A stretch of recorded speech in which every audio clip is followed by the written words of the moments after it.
I just want to give you a few examples of the kinds of techniques that we can use, some of which you'll be very familiar with. So comments boxes and visitors books. Most sites have those, a kind of, you know, a mainstay. Has everybody got comments boxes or visitor books? Yeah. Now the trick here is not just to have a visitor book or a comments box, but to ask the right question for people to comment about. So not just a general, just give us a comment, give them a structured question. Good example, we used at the Lime and Ice exhibition at the North York Moors National Park Centre.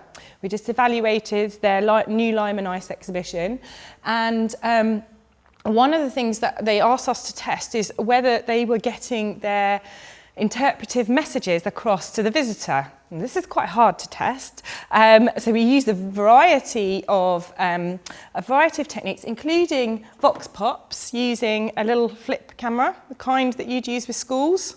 Very simple. I just ask you a structured question, you answer, and I video it. And then I have a whole load of video clips collecting evidence. Very, very quick and easy to use. If primary school kids can use it, we can use it.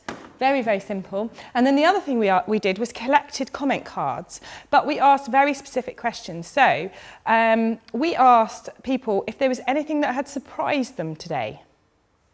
Because asking if somebody has learnt something is a very difficult question for adults. And what you learn very quickly is that adults don't think that they learn. So if you ask a family group, have you learnt something today? Adults will immediately look at the children and go, Johnny, did you learn anything today? Because adults don't learn.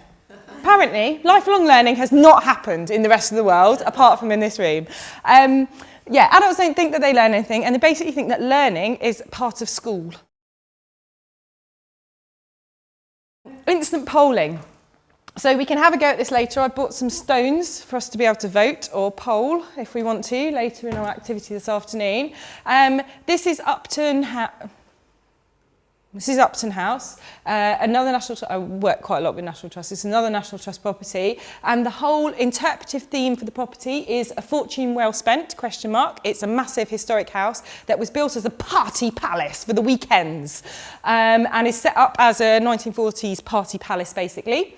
And they want to test whether, this is part of their evaluation and monitoring actually, about whether people are engaging with the major interpretive theme of the property. So they asked them to take a counter and vote whether they think it's a fortune well spent or not.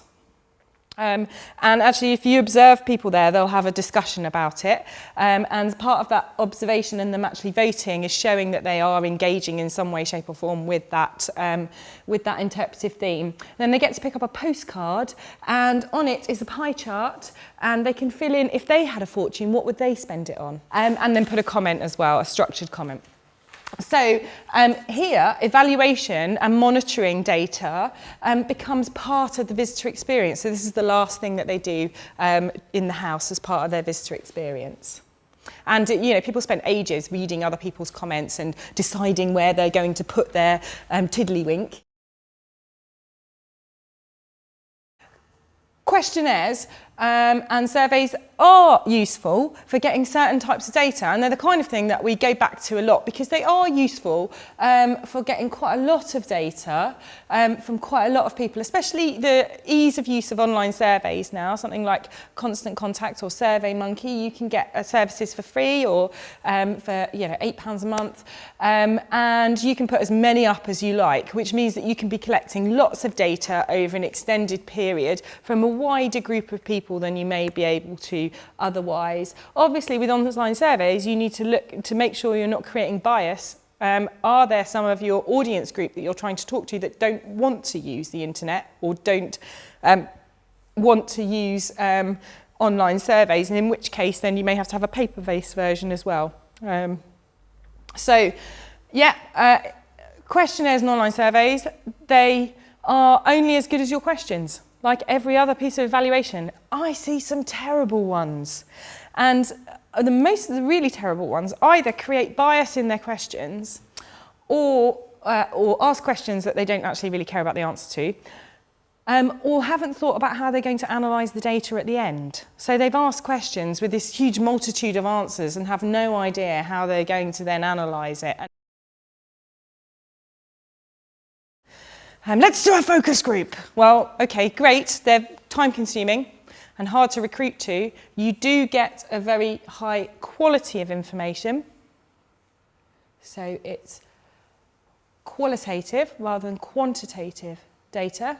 It's all dependent on who you get there, and you have to have a highly skilled facilitator who's able to manage that group. For a focus group, what I'd create is a question framework, so a series of questions that the facilitator can use. However, they will then use what are called probing questions, who I mentioned earlier, to say, what did you mean by that? Can you unravel that a little bit? Tell me a little bit more about that. And also you'll get discussion between the members of the focus group. They can answer questions, you normally record them, and then produce a full transcript most of the time of what they said, which is quite time consuming as well, because you've got to listen to an hour and a half and then type that up.